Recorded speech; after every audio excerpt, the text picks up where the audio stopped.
इस वक्त हर मुसलमान पर जरूरी है कि वो निकाह को आसान से आसान तर बनाए, आसान से आसान तर बनाए। कैसे बनाएंगे वो सुनिए। नंबर 1, निकाह पे खर्च बहुत कम कीजिए, बहुत कम खर्च कीजिए। नंबर 2, जो मैं अपने आप को मुजरिम समझता हो कि मैं यहां बैठकर निकाह के बाद की जिंदगी का मजाक उड़ाता हो। सुना होगा आपने कि हम लोग यहां बैठकर बोलते शादी कर फिर फंसेगा देख, फिर कैसी जिंदगी कड़वी हो जाती है। लोग निकाह के बाद की जिंदगी को बदनाम करते हैं, जिसका नुकसान ये हुआ कि यूरोप में हमारे मुस्लिम लड़के निकाह से नफरत करने लगे हैं। वो आपस में नाजायज ताल्लुकात कायम कर रहे हैं और निकाह से भाग रहे हैं। अगर हम मुसलमान हैं और अल्लाह के कलाम पर हमारा ईमान है तो फिर हमें निकाह को आसान से आसान तर बनाना होगा और हमें कहना होगा कि निकाह के बाद की जिंदगी से प्यारी जिंदगी और कोई जिंदगी नहीं है।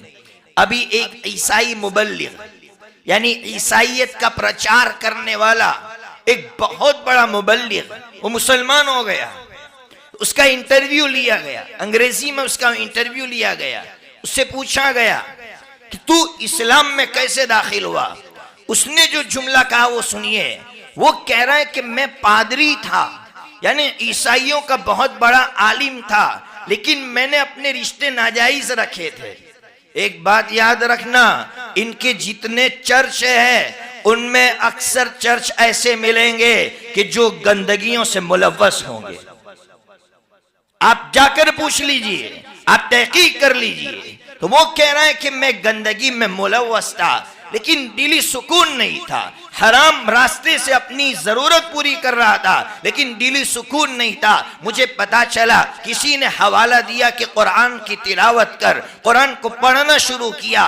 21वें पारे की इस आयत पर पहुंचा, वमिन आयातिही अन खलक़ लकुम मिन अनफुसिकुम अज़वाजा लितस्कुनु इलैहा वजअल बैनकुम मवद्दतन व रहमा। वो कहता है, इस आयत पर पहुंचा, इस आयत ने मुझे पकड़ लिया। आयत ये कह रही है कि मेरी कुदरत देखो कि 2 अजनबी, औरत अजनबिया, मर्द अजनबी, लेकिन जैसे ही निकाह के बंधन में बंध जाते हैं, अल्लाह फरमाते हैं दोनों के दिलों में ऐसा सुकून डाल देता हो और दोनों में ऐसी मोहब्बत डाल देता हो कि दुनिया का माल, दुनिया की कोई ताकत ऐसी मोहब्बत पैदा नहीं कर सकती। सिर्फ अल्लाह की कुदरत है।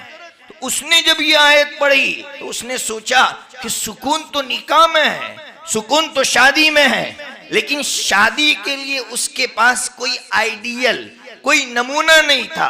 तो उसने मेरे आका सल्लल्लाहु ताला अलैहि वसल्लम की जिंदगी को पढ़ना शुरू किया।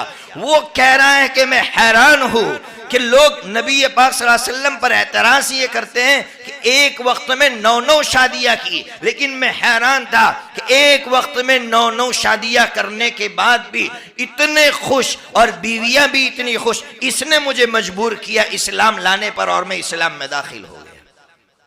आप अंदाजा लगाइए इस्लाम में दाखिल होने का सबब क्या बन रहा है। इसलिए जरूरत है निकाह को आसान से आसान तर बनाए, खर्च कम से कम करे।